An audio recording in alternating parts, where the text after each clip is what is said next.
नमस्कार जी, बेटा लाल और सभी दर्शकों को भी मेरा नमस्कार।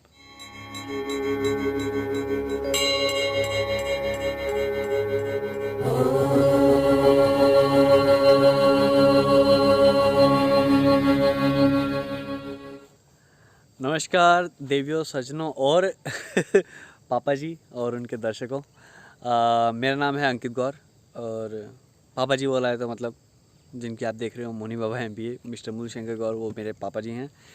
और मेरा पापा बोलते थे हमेशा हर वीडियो में कि जिसका कोई क्वेश्चन हो प्लीज़ मुझे ना भेजा कीजिए तो ही मैं आंसर दे पाऊँगा। तो मेरे ना काफ़ी टाइम से एक क्वेश्चन था मेरे दिमाग में था, जो मुझे लगा कि लाइक मुझे पूछ लेना चाहिए, जो काफ़ी लोगों का क्वेश्चन हो सकता है। युवा का ज़रूर क्वेश्चन हो सकता है, बाकियों का नहीं यार, सबका हो सकता है शायद, पता नहीं मुझे। बट देखते हैं। क्वेश्चन ये है मेरा कि मैंने देखा है, जो कि मुझे पर्सनली बिल्कुल भी अच्छा नहीं लगता। ये एक प्रथा है, क्यों है मुझे नहीं पता। ये प्रथा है कि जो भी मूर्ति होती है भगवान जी की, कोई भी भगवान हो गए, वो अगर बाई चांस खंडित हो जाते हैं तो उनको उठा के घर से बाहर रख दिया जाता है। पता नहीं क्यों घर से बाहर रख दिया जाता है। कोई वहाँ पे समुद्र में डाल आता है या कोई पेड़ के नीचे रख देता है। मतलब ऐसा उनके साथ, उस मूर्ति के साथ व्यवहार करा जाता है, जो कि मुझे पर्सनली अच्छा नहीं लगता। तो ये क्यों है, ये रखना ठीक है या नहीं, इसका कोई सॉल्यूशन है दूसरा अल्टरनेट, इसके अलावा कुछ और हो सकता है या क्या सीन है, मुझे नहीं पता। ये प्रथा सही में एक प्रथा है भी या नहीं, या लोग ऐसे ही करने लग गए, मुझे ये भी नहीं पता। क्योंकि कोई इंसान होता है, उसका हाथ टूट गया, उसको उठा के हम हॉस्पिटल में जाते हैं, उसका इलाज कराते हैं, फिर वापस ले आते हैं। पर भगवान जी जिनकी मूर्ति है, जिनका हाथ टूट गया, उनको उठा के बाहर छोड़ाते हैं कि नहीं भाई आपका इलाज नहीं हो सकता, आप बाहर जाओ। तो ये चीज़ सीखनी है, ये मेरा प्रश्न है। होप आपने काफ़ी ने सुना होगा मेरा प्रश्न, तो मुझे पता है कि आपके भी मन में अब ये प्रश्न ना भी हो तो अब ज़रूर आ गया होगा। तो देखते हैं इसका आंसर क्या देते हैं पापा जी। और अगर आपके भी कोई क्वेश्चन हो तो आप कमेंट में लिख सकते हैं, या तो फिर ईमेल एड्रेस पे वीडियो भेज सकते हैं। पापा का नंबर आपके पास है तो और अलग ही बात है। फिर अभी देखते हैं पापा का आंसर जानते हैं। और सभी दर्शकों को भी मेरा नमस्कार। जैसा कि आपने पूछा है कि ये मूर्ति खंडित हो जाती है तो हम इसका विसर्जन कर देते हैं किसी पेड़ के नीचे या नदी के नीचे या नदी में, नाले में, कहीं ना कहीं एकांत में छोड़ देते हैं। देखो, मेरा मानना है कि ये गलत है, ऐसा नहीं करना चाहिए। क्योंकि इसमें सबसे महत्वपूर्ण बात यह है कि जो हम मूर्ति की पूजा कर रहे हैं वो हम एटम से, प्राणों से जुड़ जाते हैं।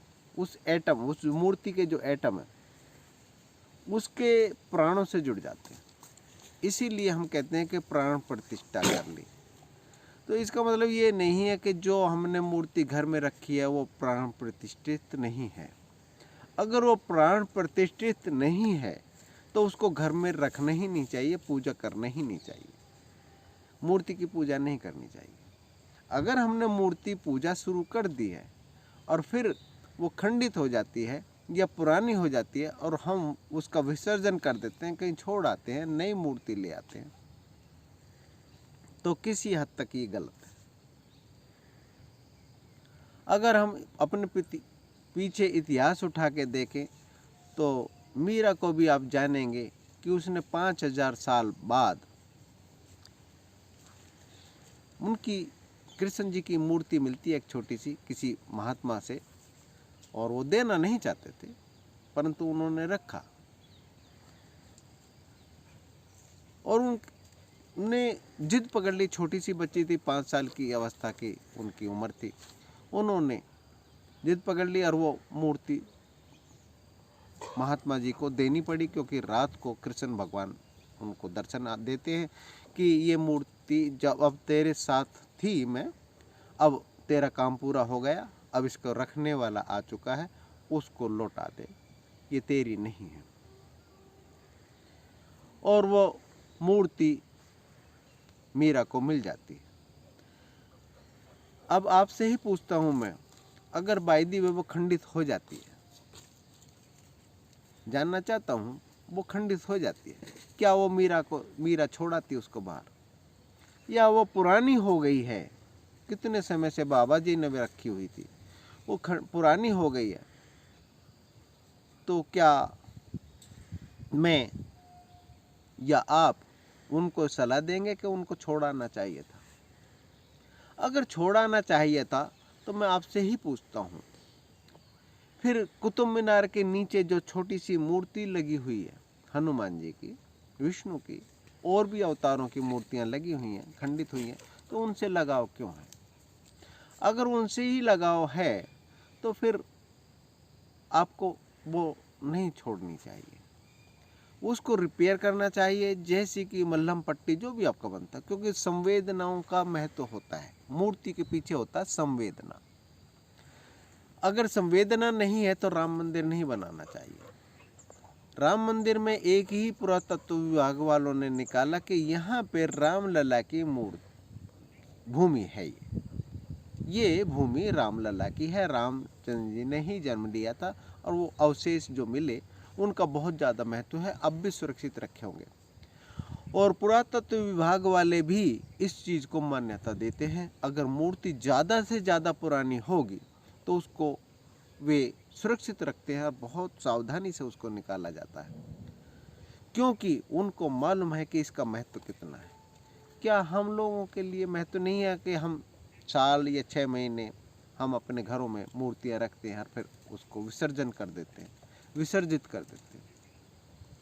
अगर आपको विसर्जित ही करना है तो बेटर ये है कि उसको संस्कार पूर्ण तरीके से उसको दग्ध कर दिया जाए, यानी कि जला दिया जाए। ये फैक्ट है कि उसमें प्राण थे, वो प्राण दूसरी मूर्ति में परिवर्तित करने के लिए उसको जलाना जरूरी है। क्योंकि मैंने भी देखा होगा, आप लोगों ने भी देखा होगा, कोई नई बात नहीं है कि जगह जगह दिल्ली में, महानगरों में भी खासकर जगह जगह मूर्तियां पड़ी रहती हैं और उन पे डोगियां टांग उठा के मूतते हैं। ये शोभा नहीं देता। वो आपके घर का मेंबर था, आप उसकी पूजा करते थे, भोग लगाते थे। आज वो अगर वो खंडित हो गया है या पुराना हो गया तो वहाँ पे छोड़ाएंगे? क्या एटम रिएक्ट नहीं करना बंद कर दिया? एटम में जो जागृत अवस्था आ गई थी वो उसने रिएक्ट करना बंद कर दिया? नहीं, ऐसा नहीं। तो इसलिए बेहतर ये है कि क्योंकि मैंने भी ये जो ना मूर्तियाँ उठा के वहाँ पे पीपल के नीचे से उठा के बढ़िया तरीके से उसको सुंदर किया, पेंट किया बहुत बढ़िया तरीके से, और लोगों को दिया, फ्री में दिया, एज ए गिफ्ट दिया, और लोग बहुत खुश हुए। तो क्यों नहीं हम ऐसा कर सकते? तो मेरा समझ में तो देखो ऐसा नहीं होना चाहिए, क्योंकि वो हमारे घर का मेंबर और सदस्य बन जाता है जिसकी हम पूजा करते हैं। अगर आप छोड़ के आते हैं तो अच्छा यही है कि आप मूर्ति पूजा करना बंद कर दें, मूर्ति पूजा करना बंद कर दें। और आप अगर हमारा इतिहास देखेंगे तो वो मूर्ति पूजा हम करते भी नहीं थे। हम मूर्ति पूजा में हम पहाड़ों को पूजते थे, जानवरों को पूजते थे, नदियों को पूजते थे, हवा जो पंच तत्व जो हैं उनको पूजते थे, वायु को, अग्नि को, इस प्रकार से देवी देवताओं को, सूर्य देव को इस तरीके से पूजते थे। अब मूर्ति पूजा हम लोगों ने मानने लगे हैं कुछ हजारों साल बाद, तो इसका मतलब ये नहीं है कि उसमें कुछ नहीं है, वो हमारी आत्मा का रिफ्लेक्शन है। जैसे कि हम अपने दर्पण में देखते हैं, तो उनको हमें जंगलों में नहीं छोड़ना चाहिए, मेरा तो यही मानना है। बाकी आप अपनी, क्योंकि श्रद्धा से हम जुड़ चुके हैं, श्रद्धा भक्ति में सबसे महत्वपूर्ण होती है श्रद्धा। श्रद्धा से जुड़ चुके हैं और वो श्रद्धा हम कहीं डाल आते हैं, कहीं छोड़ आते हैं, तो बच्चों के ऊपर गलत संस्कार पड़ते हैं। मेरा यही मानना है बेटा लाल। मुझे ये सुनकर काफ़ी अच्छा लगा कि लाइक मैं भी अंदर से यही चाहता था क्या, मतलब मानता था कि नहीं ऐसा नहीं करना चाहिए, और बाद में पता लगा कि जो मैं सोचता था वो सही है, ऐसा नहीं करना चाहिए। फिर भी लोग करते हैं, तो क्यों ना हम एक वो चीज़ चालू करें, क्या बोलते हैं ऐसे, रेवोल्यूशन, या जो भी रेवोल्यूशन ही बोलते हैं शायद से, परंपरा चालू करें कि हम अपनी जो भी मूर्ति है, जो भी हमारे भगवान जी हैं, हम उनसे हर साल, आपको नया खरीदने का मन है खरीदिए, बट कृपया करके पुरानी मूर्तियों को जो इवन टूट गई हैं उनको प्लीज़ घर से ना बाहर छोड़ें, उनको अपने घर से निकाला ना दें। इवन वो टूट भी गई है तो उस पर दोबारा ड्राइंग कर लें। पहले के ज़माने में सिर्फ एक पत्थर होता था, उस पर कुछ नहीं बना होता था, लोग उसकी भी पूजा करते थे। आज अगर एक मूर्ति का हाथ टूट गया है तो वो तो फिर भी पत्थर ही है, हाथ पेंसिल से ड्रॉ कर लो आप, अगर आपको इतना ही बुरा लग रहा है तो कोई बात नहीं। वहाँ पे गणेश जी का वो करते हैं, विसर्जन करके आते हैं, थोड़े मैं बहुत अच्छा लगता है विसर्जन करना, बट 4-5 दिन बाद ही वही सारी मूर्तियाँ वापस आके बीच पे आके पड़ जाते हैं, लोग उन पे पैदल चल रहे हैं, उठा के वो कूड़ों में फेंक रहे हैं। मतलब क्या, मेरे को समझ में नहीं आता क्यों करते हैं ऐसे लोग।